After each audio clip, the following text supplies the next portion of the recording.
it's, definitely the sense of, somebody's got to do it, and it needs doing, and we're like all in this together, and this needs doing, or we're all going to fail. Welcome to another episode of What It's Like to Be You. I'm Josh Levine, your host. Today, my guest is Dr. Mary Bates. Mary is a primary care doctor in southern New Hampshire, and she's also a mother of two kids. She's married, and she writes about philosophy, stoicism, and medicine. This episode really foregrounded for me how important the sense of duty and responsibility is for the six, the sense of concern, like wanting to do my part or make sure that the whole ship doesn't sink or that the world doesn't fall off the rails. And the sense of, if there's something that I see that needs to be done, then I will do it. I must do it. I must call it out, or that call out that it needs to be done. Also, this episode really framed up for me slightly differently the issue of anxiety in the six. It kind of actually poked some holes in what I understood anxiety to be in the first place and opened up a question, which I'm still not quite sure I have an answer to. But the question is very interesting. What really is anxiety, and how does it manifest? Six is a mental type, and just to set this up in a kind of Enneagram pedagogy way, the mental center in the Enneagram is all about guidance and wayfinding, and how do I know what to do? The five's answer to that question is I can only trust the guidance that comes from within. The seven's answer is I take a sampling approach to life, and I will know what I need and when I discover it. And the six basically says, well, I'll just look for people who've traveled the path before, or anchor myself to how-to guides and recipes and the manual, sort of the life manual. And in the absence of that, it can be very difficult for me to tune into my own inner guidance, even in micro instances, like, for example, should I pull off the road right now to read a text message that may or may not be important, which is an example we're going to talk about in this conversation. We also spend a great deal in this episode talking about Mary's trifix, 692, and particularly the 6-9 stem that has a kind of religion of anti-narcissism. And I'm not that big a deal. I'm not trying to be too flashy or too standoutish. I'm just trying to serve the bigger picture and be a person who is a responsible member of society. And we also talk about just the whole constellation of 692 as being a perfect fit for Mary in her vocation as a doctor. So I hope you enjoy this conversation. And without further ado, please welcome my friend Mary. Welcome, everyone, to another interview. I'm very excited to be with my new friend, Dr. Mary Bates. Hello, Mary. How you doing? Well, thanks. Hi. Great. So let's frame this up. So your full typing is self-pres social 692, and it's core 6 with a 7 wing, correct? Yes. Yeah, that's right. Okay, cool. So I would love to start this by just hearing about your Enneagram origin story. So how did you learn about it? And I know that you went through a kind of mistyping journey, right? And then before you landed on your core type. And so I'd love to hear about that and how it's all sitting with you now. Okay. So I heard about the Enneagram for the first time about 8 years ago. My husband has been involved with the Enneagram for a couple of decades, and he told me about it. And I had come from a hard science kind of background, and so I had the idea that really anything associated with psychology was bullshit. And so I had would not have considered the Enneagram as, even if I'd heard about it earlier, I would not have considered it as a thing worthy of, my time as a serious person until my husband suggested it to me. My then boyfriend suggested it to me. I took an online test and tested as a 2. And I was absolutely appalled when I read about 2s. And because of the whole manipulation aspect of 2s. Okay.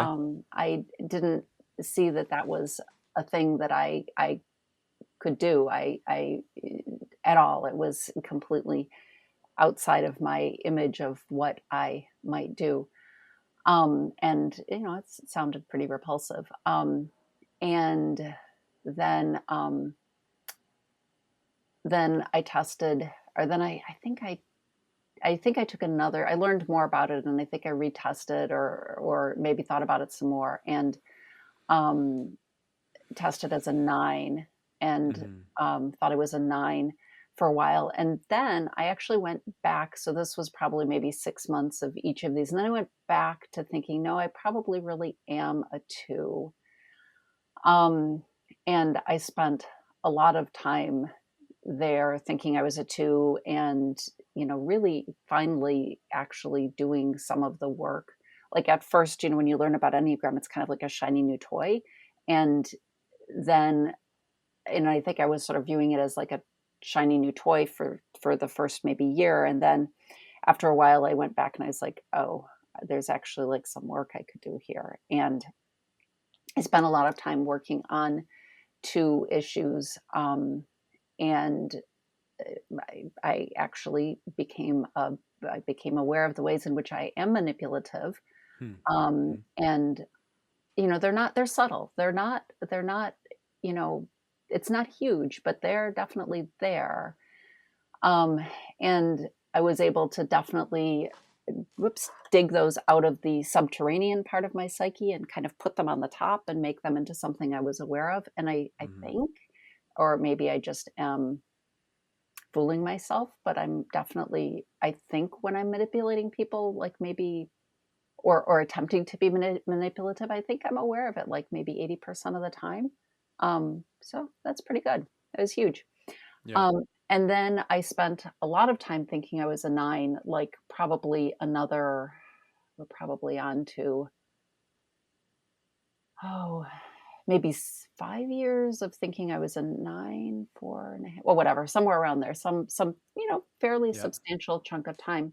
I did a lot of work as a 9, and I think I have pretty. I mean, even still, I think I have a lot of pretty 9ish tendencies, and I. Again, I was able to improve my life significantly, make myself an easier person for the people around me to deal with.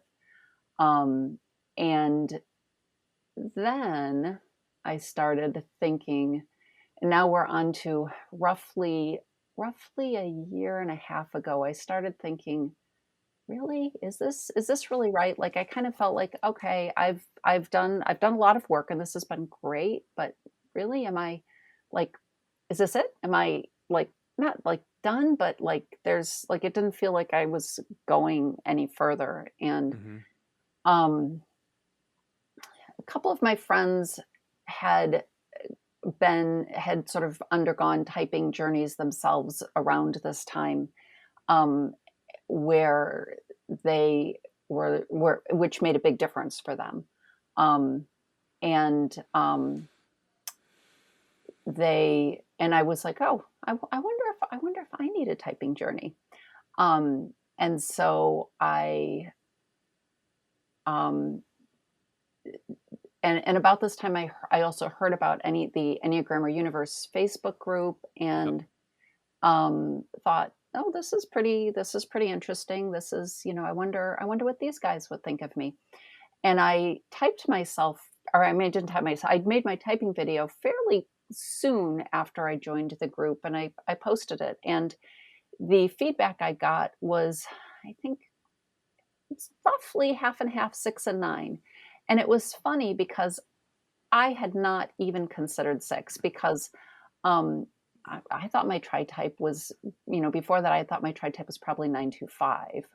It definitely had the 2, it definitely had the 9. I thought it was probably 5 for my head type.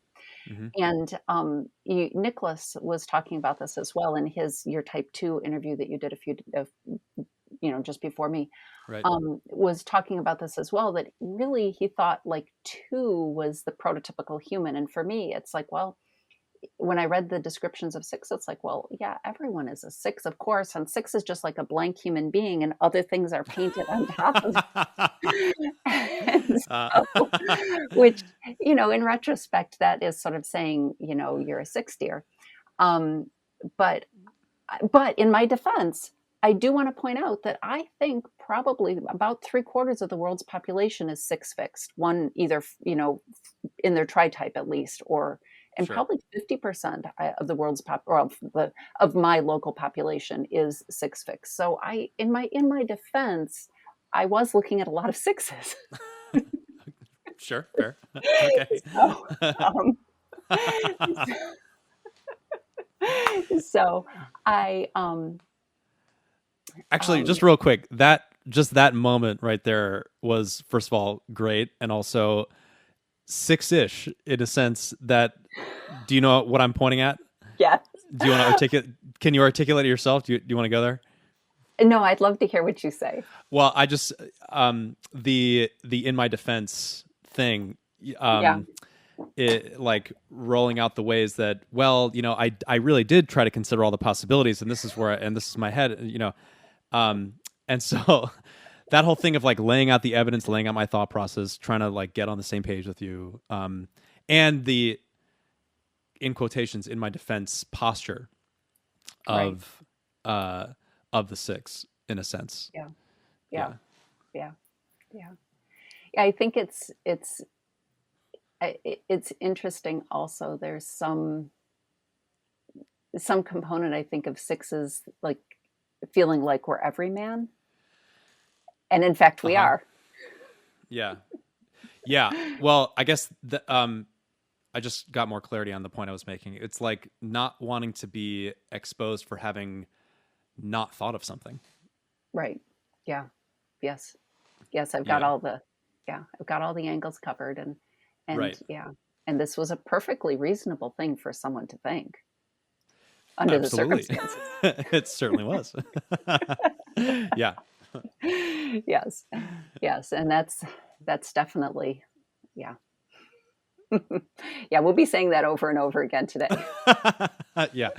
Well, so you got a typing video and you were typed as, and Yes. then six, and that was surprising to you, right? It was surprising to me. And part of why it was surprising to me is I did not, I mean, I told you the thing about like, well, everyone's a six, but also part of why it was surprising to me is the whole fear thing. That's not, and the anxiety thing. Like, I know what anxiety looks like. I'm a primary care doc. And anxious people have always been attracted to me. Um, my for whatever reason, my patient panel, my office mate used to attract depressed people, and I used to attract anxious people, and that's just the way it's the way it's always been for me is anxious people always come to me, Okay. always feel comfortable around me. It's like, okay, I know what anxiety is, and in fact, I am, you know, I'm I think of anxiety and OCD and depression. Now this is a part of my primary care talk, but I think of anxiety and OCD and depression as kind of like three faces of the same coin, Okay. the I'm with same you. three-sided coin. Yeah. Yep. And I think most people are prone to any of them, can get all three of them. But I'm definitely prone to the depression OCD kind of side. And OCD as a primary care doc, that's great. Because I'm never prescribed. I'm double checking my how many milligrams of that medication was I prescribing? Was that I'm like double checking everything, and Mm-hmm. so and there was one time in my life when I had an episode of anxiety, about 2 or 3 months, and oh my gosh, it was horrible. Or at least this is what I thought. This is what I would have told you at the time, is like, I'm not particularly prone to anxiety. I understand what anxiety is, and I'm not prone to it. Um, more recently, um, I had this experience where um, my dog was really sick. She sort of kind of got sick out of the blue. Like, she was one Saturday, we went for a 5 mile hike, and then a couple days later, she had a urinary tract infection that we couldn't seem to get rid of, Mm-hmm.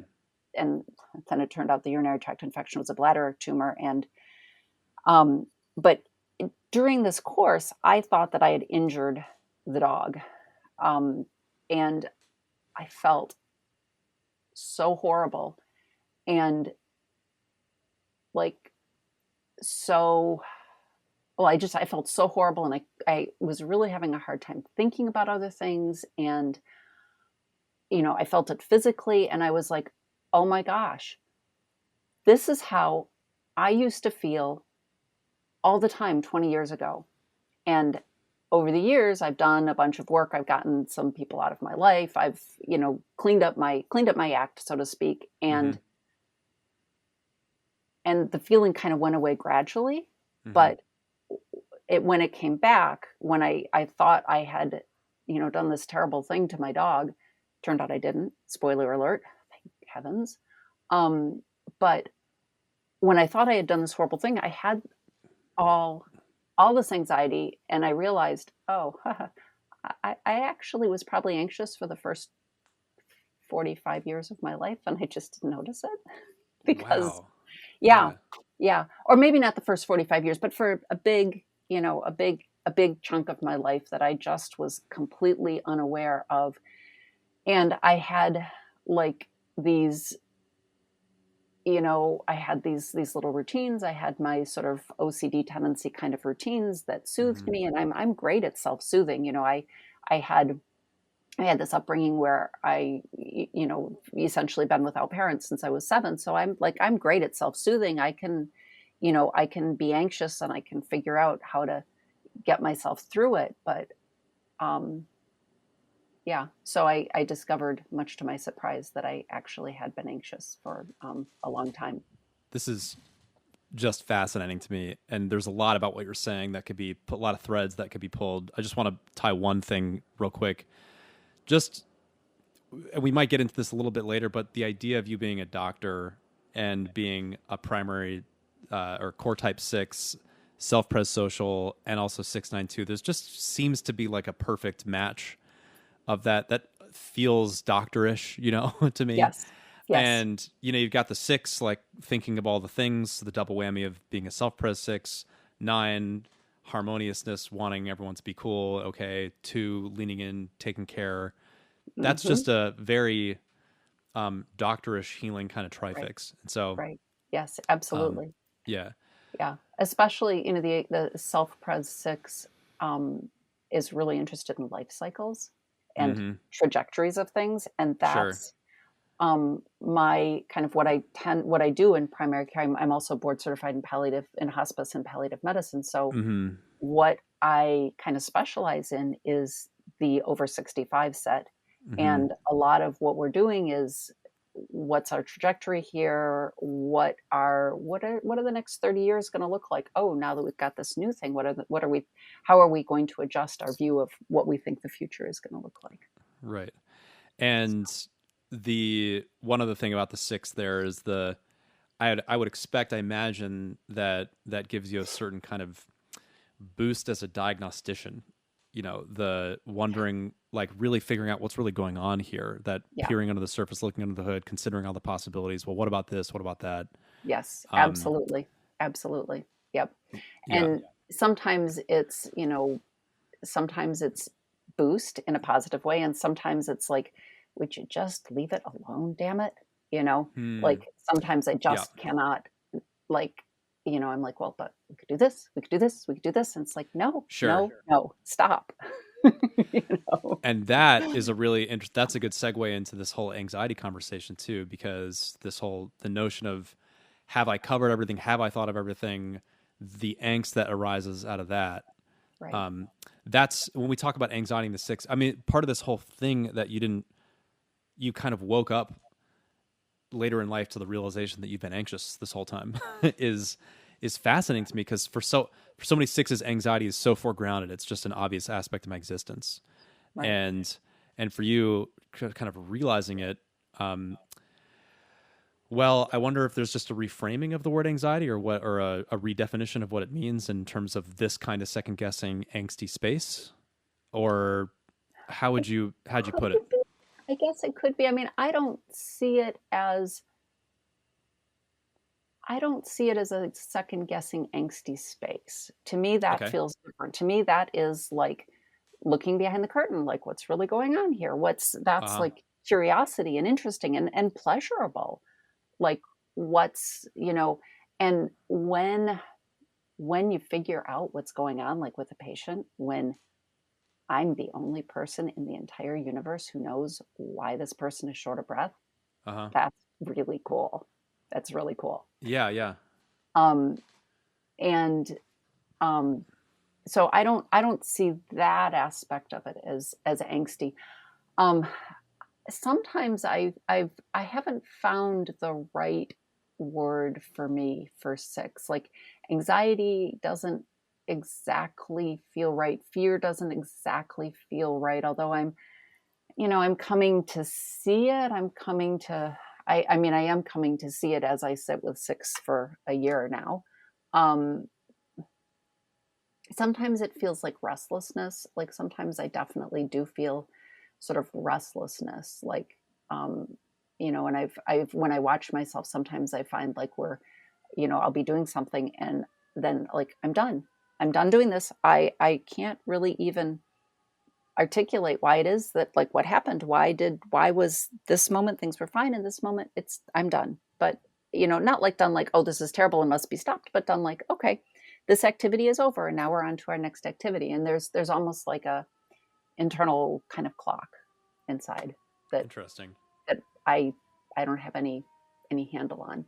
And when I deny that clock that says like it's not like I play with this sometimes when I'm firing on all cylinders and really things are going well, I can play with this clock and I can be like, okay, I can feel that I'm done. Like the first time I was aware of this was I was brushing the dog.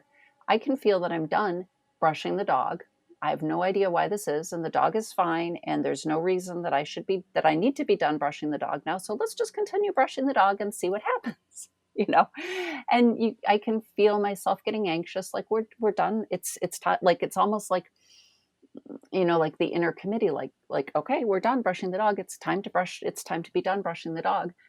Although they're not like voices, but they're like, just like this really really restless feeling. And it eventually, you just, they're there, it's okay, we're just going to brush the dog is fine, she's not objecting to being brushed, and there's no place else you have to be right now, just continue brushing the dog and see what happens. And I do that a little while longer and it kind of goes away, and now I'm just brushing the dog.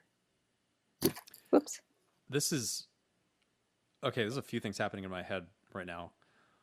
One is I love the direction of this conversation to kind of peer under the hood of what anxiety really is, or search for a better word for it, because I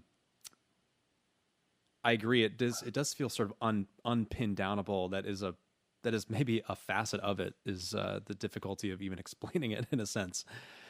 And it seems to me like this whole framing around being done brushing the dog versus is it time to be done? It seems like at some point an inner knowing just surfaces and it's just, you're done. It's like, and I don't, what's happening in me right now. Partly, I am trying to not invoke traditional Enneagram concepts because I think there's a really interesting open sandbox that we've created here in terms of what is anxiety really. There is one concept though that I think is interesting around the idea of inner guidance and how you know, like for example, the question, how do you know it's time to stop brushing the dog? How do you know? I don't know. Right. There's no recipe. There's no manual for it. It's just you alone in your house with your dog, and then you're doing something and you could choose to stop. At a certain point, an inner knowing arises and you stop. And I wonder if what we're saying is copy paste that general question. Like, how do I know, for example, it's time to stop searching for another answer for a diagnosis? How do I know it's time to stop searching for another, I don't know what, possible routes on the way to the beach, or Right. how do or the right pair of hiking shoes to buy for this trip, or Right. how do I know when Or to stop this? explanation for why this person was rude to me at the There you grocery go. store. Yeah, yeah. So it's a fascinating framing of this.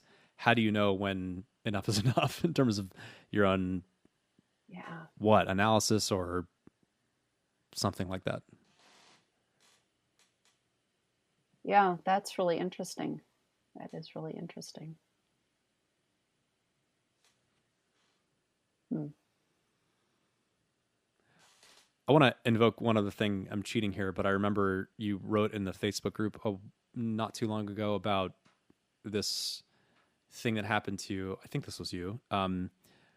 You were driving and you maybe passed an exit or something. Oh, yeah, yeah, yeah. No, I was driving and I wanted to think about something that someone had texted me. And so I was like, okay, I don't want to like look at my phone and try to find it, while I'm driving. I do that sometimes, but it's not a good idea. So I try not to do it. So I'm like, especially on this particular road, it's kind of windy. So I'm like, okay, pull, I need to pull off the road, and I see a place that would actually have been perfect to pull off the road. And I'm like, oh, but that's kind of close to someone's house. And if I pull off there, what if the people feel like I'm being really weird and they come out and they're like, or what if they feel like I'm casing their house? Like, what if I make them uncomfortable? Mm-hmm. And so, these thought, well, they won't feel they won't feel uncomfortable. You won't be there that long. You're kind of far from their house. You're not super close, and you're going to be looking at your phone, and they can figure, oh yeah, this house is now, 3 blocks behind me. There you go. Yeah. Yeah. And it's particularly good because it really is like time sensitive. Like I'm not going to turn around and go back there. And, when at the time I was like, oh yeah, this is overthinking, isn't it? This is, Yeah. the way I feel right now. This is the way I feel when I'm overthinking. I just love Yeah. that as a microcosm. That's like, Yeah. that's the whole thing right there. Yeah. That's Yeah. six. That's being a six, right there. Yeah. Yeah. Yeah. Yeah. So what helps you with that? Um, so there's an expression I have. Well, I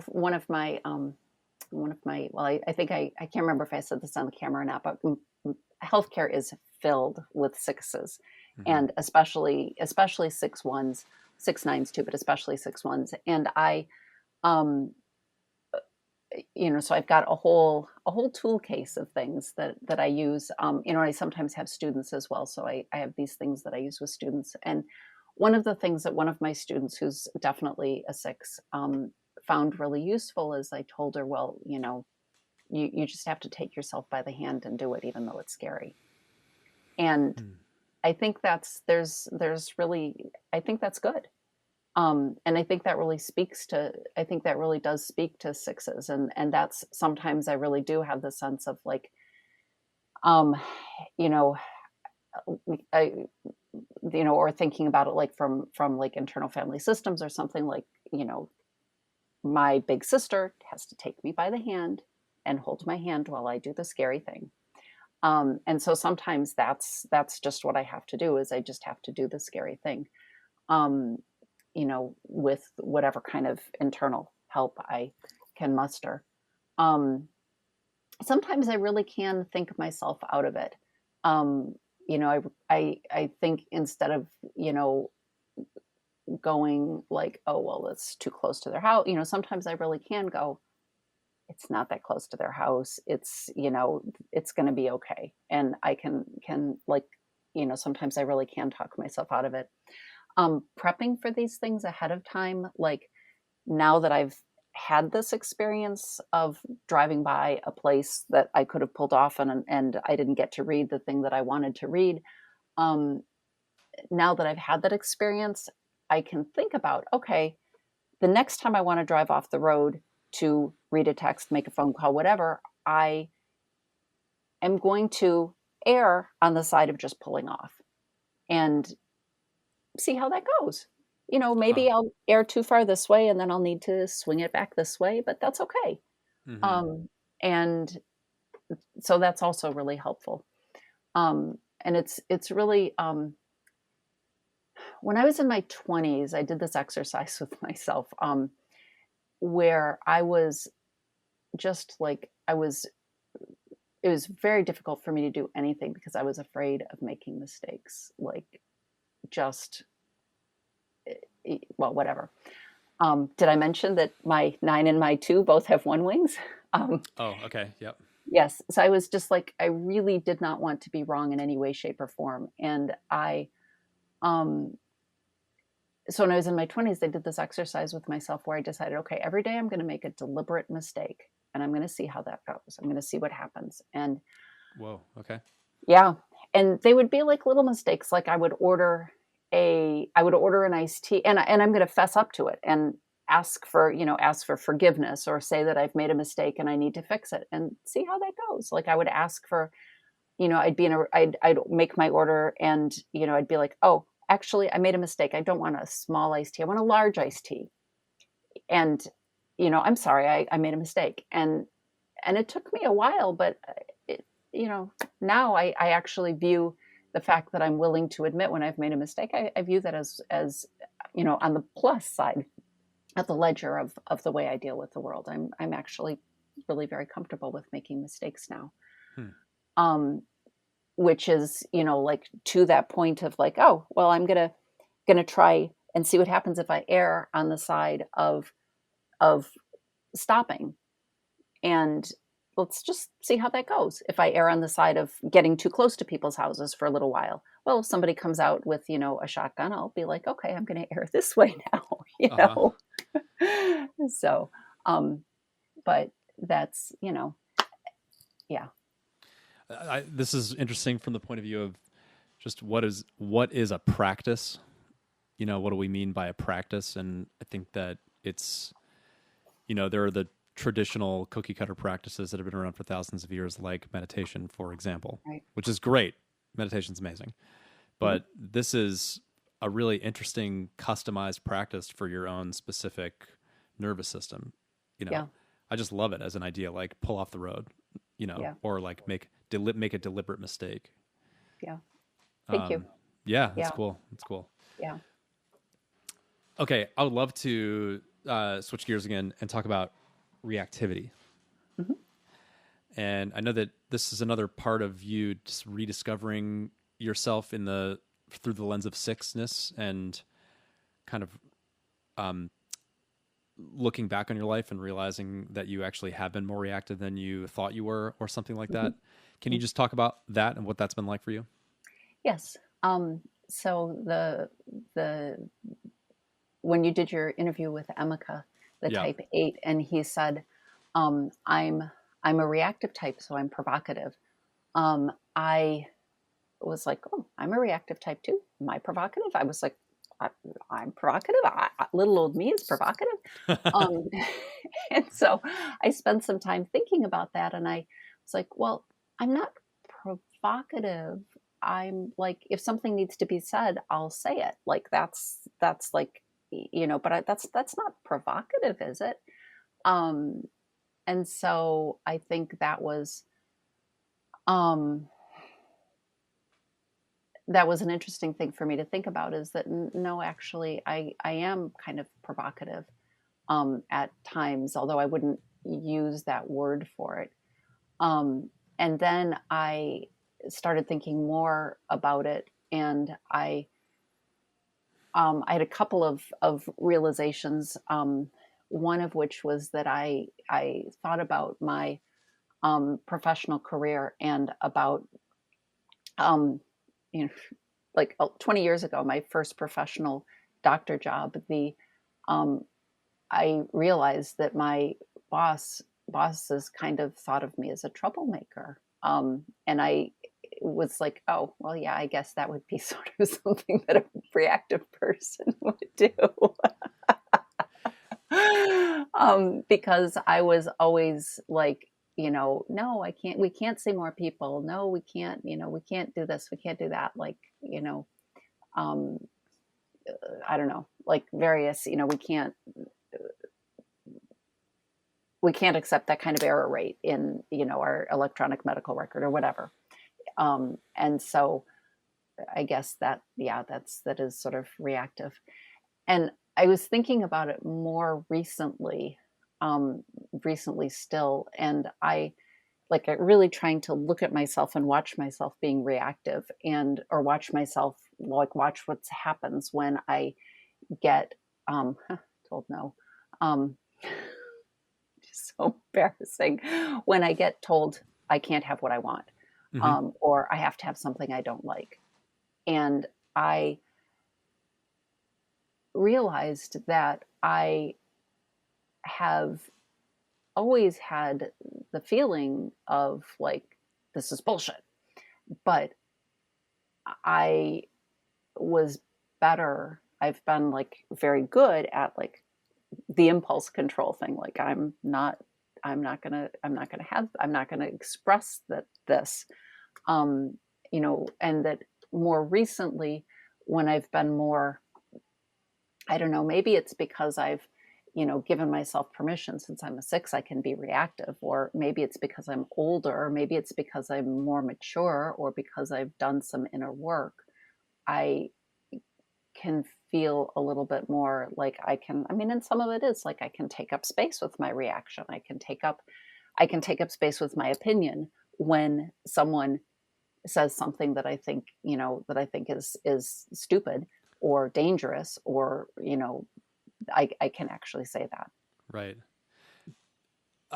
This is partly I'm rationalizing something about having 2 positive outlook types in your trifix underpinning the natural reactivity of the 6. Plus, you have the 7 wing, so triple positive adjacents, you might Hmm. say. And that might just have a softening or mitigating effect on a core reactive thing going on. Hmm. But I could see that. my experience of you, even just when we first met, you were, I mean, one of the first things out of your mouth was, I was asking about being a doctor, and you were like, well, I just, because of the way the medical system is, I just can't do what I need to do, you know? Yeah, And, it's true. um, one way to frame up what reactivity is negativity. It's like pointing out the thing that's wrong about the Hmm. thing, or what people aren't seeing or whatever. And I think that's especially Right, true for like tapping people on the shoulder, that whole thing about the 6, like, hey, everyone wake up to this thing that's going on. right, right.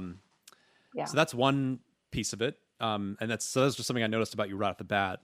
But what I'm really interested in too, in terms of reactivity, is like how reactivity isn't just I don't know, a philosophical stance on wanting to call something out, but like an in the moment reflex or response to Hmm. something. And that's where I'm starting to get like my curiosity is really piqued about how you experience a reflex, just knee jerk need to say something, to like call something out in a moment when, you know what I'm saying? Like, do you get activated where like if you see someone doing something stupid or saying something that you disagree with or whatever, do you feel compelled in the moment to call it out or set it straight or something like that? Yeah, I'm not always, but yeah, Yeah. that's yeah. Um and it just like it feels so good. Yeah. Um, let's switch gears for a second. I want to talk about duty and responsibility and concern as themes for you, and Mhm.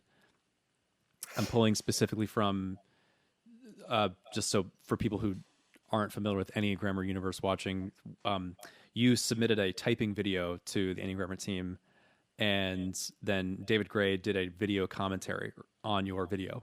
Mhm. And one thing he pointed out was that um, if you pause the video at various moments, there is an expression that you're making of very clear concern or deliberation or something like that.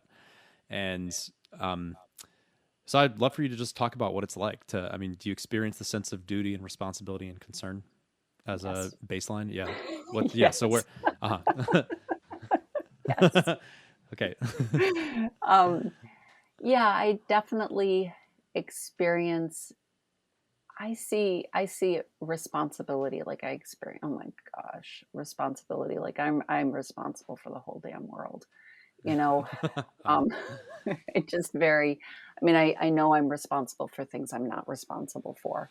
Like I feel responsible for things I'm not responsible for, yeah. Yeah. um all the time. And I'm that's actually something I'm trying to work a little bit with myself on, because I, like, professionally, I am, well, other people aren't going to do it as well as me. Well, maybe that's the case. Maybe that's not the case, but maybe that is the case. But even if other people aren't going to do it as well as you, if you kill yourself because you're working so damn hard, it's not going to matter how good a job you would have done at, managing Mrs. Jones' volume status, because you're not going to be managing anybody's volume status, because you're not going to be, not going to be able to work if you keep this up, babe. Mm-hmm. So that is something but yeah, if I can do something, I feel like I need to, like, if I can't, yeah, if Yeah. something needs doing, I'll do it. I mean, I'm perfectly happy to have, like, I don't need the spotlight. I don't need people paying attention to me. I don't need people thanking me. I don't like people to thank me, but I don't need people to thank me. I just, if it needs doing, okay, fine, I'll just do it because it needs doing. Mm-hmm. And it's, definitely the sense of, somebody's got to do it, and it needs doing, and we're like all in this together, and this needs doing, Yeah. or we're all Um, going to fail. and just to point out also, you have a double superego type, right? Is 6 and 2 in your trifix. Yes. And, Yeah. and so the sense of obligation or if I feel I can, I must, that Yeah. seems to be strong in your That psyche. is very strong. Yes. And I have a pretty good sense of what a lot of crappy things feel like. And I don't want other people to feel like these things, So there's also that, like, I do have a pretty strong sense of like, yeah, like, I know what bad things feel like, and I don't want other people to feel bad things. If I can stop you from feeling a bad thing, that's really nice. If I can stop you from sometimes there's, like, even a sense of, if I can stop you from feeling a bad thing, that erases a little bit of the bad thing that I felt. Mm-hmm. So there's, What is hard about letting that go? Like, why is it hard to shirk responsibility? oh, some of it is, this is going to sound so infantile, but it really is. Some of it is really as simple as, it's just bad to shirk responsibility. Like, it's like it really is a fairly, I feel like it really is like a fairly bedrock kind of belief that I have of, you know doing what you can is good. you know um I, I like to spend time in graveyards, of course, because of course I do, right? Because I'm a 6SP. That's part of the whole life cycle thing. I like to spend time in graveyards, and you read people's epitaphs, and the one that I've seen that I really like is, "She did what she could." Wow, that's a pithy little statement right there. Yeah, Yeah, yeah, and I feel like that would be an okay epitaph to have. that could be the Um, religion of your trifix, mhm, maybe. Yeah. yeah, yeah, yeah, Uh, yeah, yeah. and one other, actually, that phrase I just remembered I got from David Gray's commentary, the religion piece part. He also pointed out the 6-9 stem anti-narcissism thing, and just to frame that up, it was like it's like a sense of an awareness that I'm actually not that big a deal in the grand scheme of things. I'm Mhm. just a steward of something, maybe, Yes. and I'm aware of that, and I'm not trying to be too narcissistic. I'm not trying to take up too much space. I'm not trying to be that too flashy. I'm just like here to serve, do what I can. That sensibility. Um, Hmm. Yep. and I really want to hone in this idea of narcissism, or just making it about you. Mhm. Like, do you have like, what's your relationship with doing things for yourself, or pleasure, or taking up space? Well, it has been, it's been something I've had to spend some time really working on. And when I was talking about doing some nine work, that was, the idea of taking up space is definitely something that I spent, that was definitely part of that. The idea that it's okay to take up space. It's okay to use resources. It's okay to get what you want. It's okay to, even if it's not what someone like, even if it's not consonant with what everyone else wants, it's okay. Mm-hmm. Um, so yeah, yeah, that's definitely been that's been a real challenge for me. That's been something that I've worked on. And it's funny as I come a little bit more into that. What the hell was it? I had an experience the other day where I'll just use the standard example of what do you want for dinner? That, it's like, okay, what are we having for dinner? And I was like, well,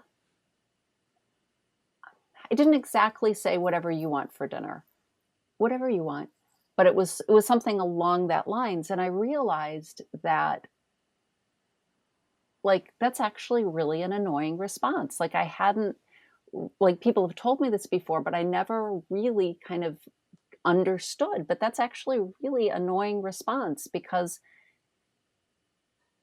the other person, it doesn't help the other person at all.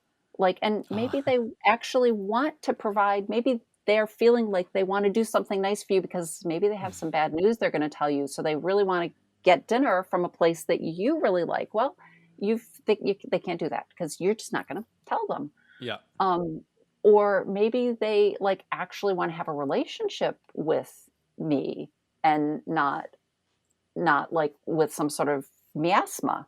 Like, so Yeah. Yeah.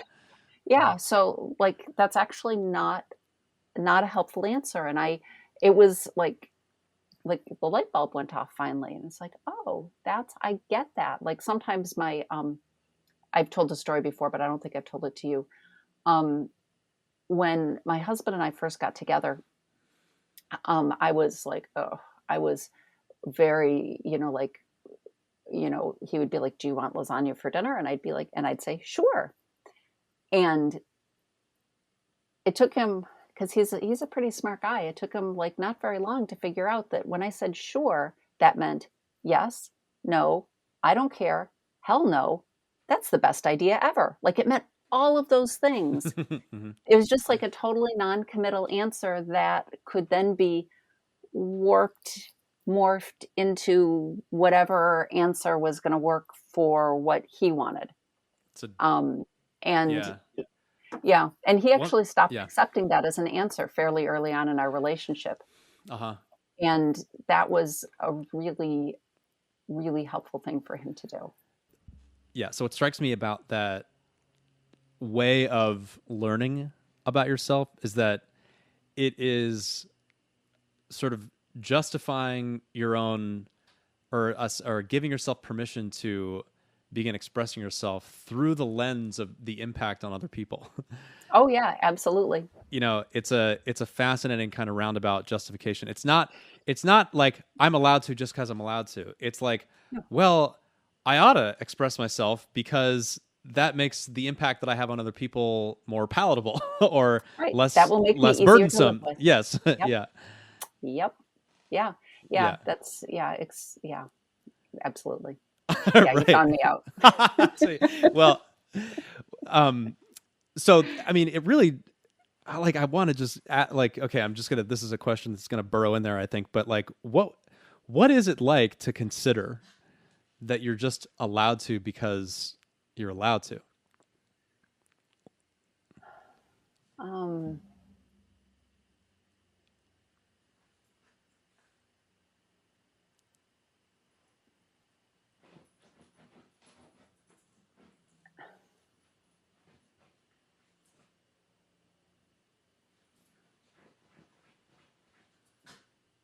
yeah, I can do that intellectually.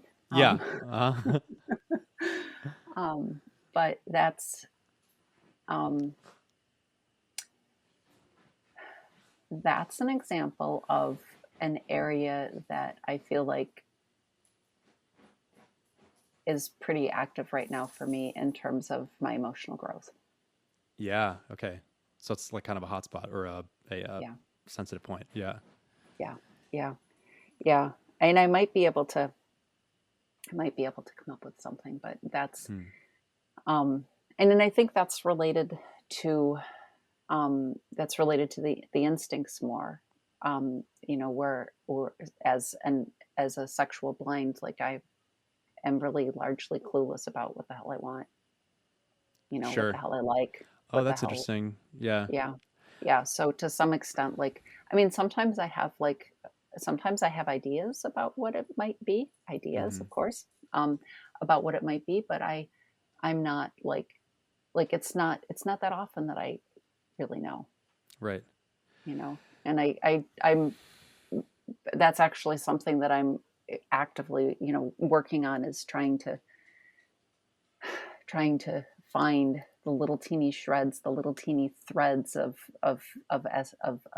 sexual instinct in me, and notice them, and give them little seedlings, give them a space to grow a little bit. Yeah. I was actually thinking of it slightly differently. Not that I'm counter proposing or saying that you're wrong, but Mm-hmm. another way in is the, are you familiar with the idea of the missing piece?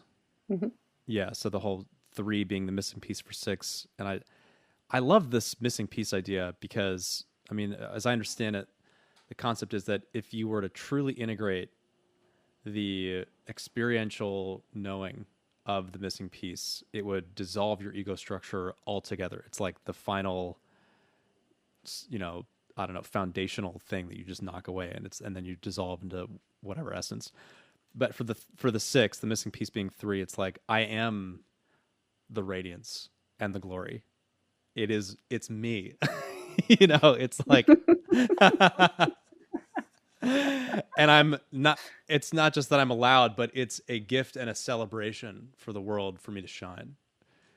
That's, and so as a three, speaking as a three, it's like Mm-hmm. there's something that feels like so like I mean, I have six in my trifix too, and so that 6-9 anti-narcissism stem. So there's a bit of an allergy in a sense to it still in my organism, but as a core three, there's a real alignment to that. Like I can feel the truth that, right? At least I sense a wanting, a yearning for that, to be my reality.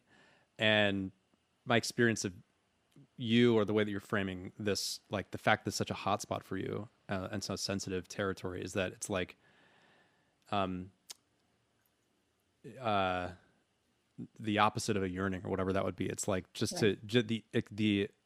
the invitation even to considering that as itself, like it causes some like Yeah. deep existential consternation for you. Yeah. Yeah.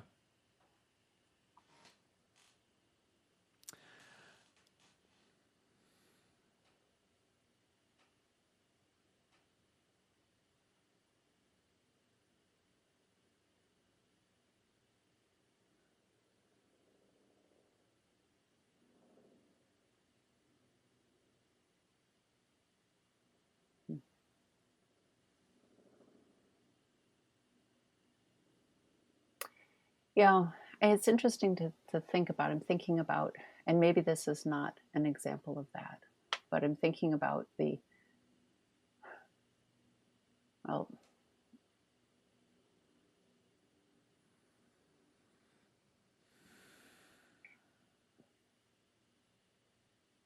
yeah, I don't know. I'll think about that some more. I'll just leave it at that. Okay. See, I don't want to take up too much space or time, with my thinking. Oh yeah. What happened there? What just happened when you were sitting and thinking? Well, I was thinking about what you had said, and then I was realizing that I was taking a lot of time, and that it wasn't going to be, useful video, and that um, And there's also a way in which I felt like, well, maybe I'm not going to come up with anything useful. And then, you know, like, it'll be embarrassing and Josh will think I'm really stupid besides. Yeah. So, so collect them all. Um, yeah. Hmm. I have no idea if I'm going to include this in the final letter or not, but I find it fascinating how allergic we are to silence always. Right. I mean, in our lives, Right. but Yeah. especially in recorded content. Yeah. Dead air is like the Yeah. last thing you want on radio or TV. And Right. there's actually something about silence that I feel super drawn to. And even my experience at that moment was like, as you were sitting there and considering in that moment of silence, I noticed myself kind of drop into myself a little more. So it was kind of nice for me. Oh, well, if it's good for you, then we can be silent a little longer. Um, and Uh, I do, I mean, definitely in medicine, like silences can be a really useful thing in medicine. We're definitely so programmed to talking, and being silent with someone can actually, be a tremendously powerful thing. mm-hmm, Even for, even for like 5 seconds. mm-hmm, Um, and the other thing you can do with silence in medicine is that if you are just simply silent, like you ask a person a question and you just like wait for their answer, and you're like silent and you just don't speak, people eventually will actually say something, and like, if there's a silence, it's probably something that they don't really want to talk about, and then they're finally going to actually talk about it. mm-hmm, So mm-hmm, you can get really, sometimes you can finally get people to talk about the real thing. Oh yes, and I'm afraid that I'm going to die from this. mm-hmm. Yeah. When we connected for our initial chat, you shared your life story with me, and it's quite an extraordinary life story from a lot of points of view, particularly around trauma and what you experienced and how you moved through it. And it's probably too big and hairy of a story to contain on the podcast, but just you know, as a headline, it's like kind of capital T trauma kind of situation. And you have a remarkable level of interiority and self regulation, it seems to me, that is a marker of having moved through it in a really profound way. So I'm curious. Yeah, you're welcome. What happened for you after the big T trauma that helped you move through it, and how do you, what helps you on your journey? And if you want to give any sort of indication of what it was, I'm not trying to prompt you with this whole story, but whatever you want to say. Yeah. I wrote this piece that is kind of talks about this a little bit, about it's called I don't remember I don't think I sent it to you. It's called I'm a Natural Stoic, which is about my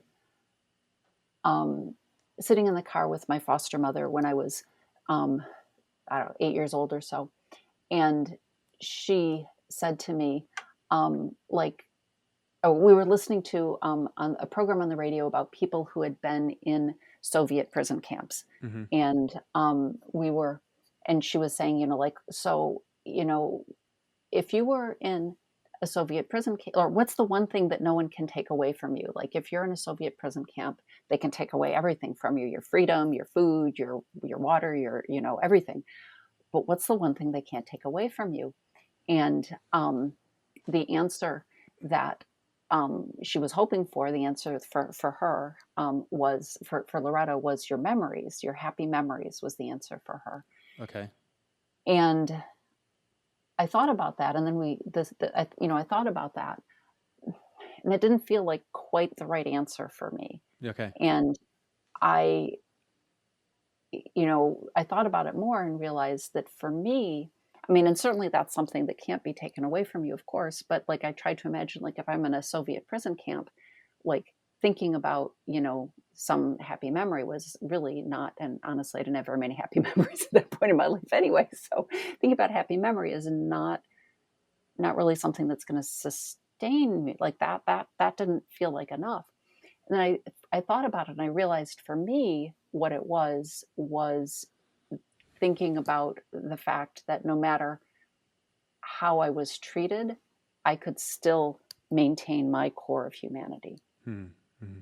Like that was what would I thought that's what would sustain me. Yeah. And then then I had sort of 11 years of not very pleasant life with them where that really was what sustained me. That no matter what kind of horrible things were done to me, I did not become like my captors, my parents. Mm-hmm. Um, What? Yeah. One other piece of this is you became a doctor kind of later in life, or you decided to go to yeah, med school later in life, yeah. and that that whole piece is just so interesting to me that you can you just share real quick that story that Mhm. go Yeah, ahead. Yeah. yeah. So I decided, I'll condense the story. I Uh-huh. decided during the postpartum period of my first daughter's after my first daughter, I decided that I didn't want to go back to being a computer programmer. Yeah. And I started looking around for what is it that I want to do. I thought maybe I wanted to be a doula, and I Mm-hmm. volunteered at a doula training association. And I was listening to people talking about a test that they had taken, people who were in the doula training program talking about a test that they had taken. And um, they were like trying to remember whose blood was in the placenta. Yeah. And I was like, oh, I know whose blood's in the placenta. That was really interesting. Like all those sort of pseudo medical books that you read when you're pregnant. Oh, I could be a doctor. I could be a doctor. And it was like everything suddenly clicked into place. And like this world that had maybe like been, half a degree off of square was suddenly Yeah. square And and made sense. how old were you when you had that realization? 28. Yeah, 28. And Yeah. so then you applied after that to med school. Hmm. Yes. Yeah. Yeah. Yep. Yep. Yeah. Yeah. I think when I think about it, I wonder at least if that was not a body sensation knowing. Yeah, there's something about that whole thing that is a deeper intuition. I mean, it smacks of something like that. Yeah. Something came through you, and it was like, oh wait, no, this is actually my orientation in the world. Right. This, Yeah. and that image of all the puzzle pieces which weren't really kind of connecting before, all of a sudden clicking into place. Um, you could call that gnosis or something. I mean, that's like Hmm. Yes. Yeah. a body knowing or a mental, whatever it is. It's something really Yeah. aligned. Yeah. And Yeah. there's something about your story and just your way of being that feels heroic to me in the sense of like there's a what you suffered through early in your life, and then what you were able to turn that into in the alchemical process of your own inner work to the devotion you have now as a doctor, and just the really it just feels to me like your 692 trifix constellation is really singing through your life now. I mean, the whole way that your life is organized, Hmm. and particularly through the profession or vocation of being a doctor, Hmm. feels like there's a real just fit. Like you kind of found your calling and you followed it. Yeah. Um, and that also feels like kind of another piece of the puzzle or anchor point in your story that helped you kind of process and move through all the trauma Hmm. to where you are now. Oh, yeah. Does that feel right to you? Yes. Yeah. Yeah. Yes. Yeah. Definitely the sense of like like I was talking about before, like, oh, if I can help, like I can help this family deal with this death, and Yeah. like that's like helps a little bit erase, the trauma associated with my mom's death, or with, Mm-hmm. Mm-hmm. if I can, and I definitely can see, like, oh, if I can help this family, if I can help this person and this family have a good death, I can see that that's something that affects multiple generations. Mm-hmm. Like, I can see that from my own life. And so when, when I do that, of course I want to be obsessive about being sure I've done everything I can and done it as well as I can, because it's something that really matters, Yeah. Yeah. you know. But yeah, and because it's something that I, yes, that is personally connected to me. Yeah. Um, Yeah. so yeah, Beautiful. thank you. Yeah. Is there anything about sickness or yourself that we haven't covered that you definitely want to hit? Um, why? Well, I'm sorry we're coming to an end so soon. Um, you didn't ask me what it was like to hear myself introduced. Oh, that's right. I didn't do that. Yeah. I think I'm like moving away from that question, actually. Interesting. Yeah. Because I thought about it the whole, like, I thought about that, like, okay, so when Josh says that, then I'm gonna know that I'm like really being interviewed by Josh when he says that. Yeah. And what am I gonna say? How am I gonna answer that question? Is my answer gonna be good enough? Is it gonna be like sexy enough? Is it gonna be, you know, is it going to be like I've thought about it so much and known that he's going to answer and imagined what it would feel like to hear him interviewing, or to hear him introducing me. So is my answer going to be so contaminated by my anticipation of it, or is it going to be authentic? Yes. So, and you didn't even ask me, and I didn't get to hear it. It's very disappointing. Yeah. I was all looking forward to that, and what a great sixth answer that is, I right? know. Oh my gosh, that's so funny. Yeah. Um wow. Well, that might be actually the clip that I lead with, actually. We'll see. That's so funny. Yes. Yeah, Yes. there's a way that, I mean, just for me, like the way that I do these interviews, the reason I'm stopping that question is because what I noticed is that my asking it was activating a certain kind of, like, I don't know, performance mode or something. Like, it's like a question I've asked too many times, and so now I have to keep it, I have to keep varying it up for myself to prevent myself from going into a kind of inauthentic three land. Mm-hmm. That makes sense to me. Yeah. Yep. Yeah. So how do you feel now? Well, I'm disappointed to be done. Yeah. um,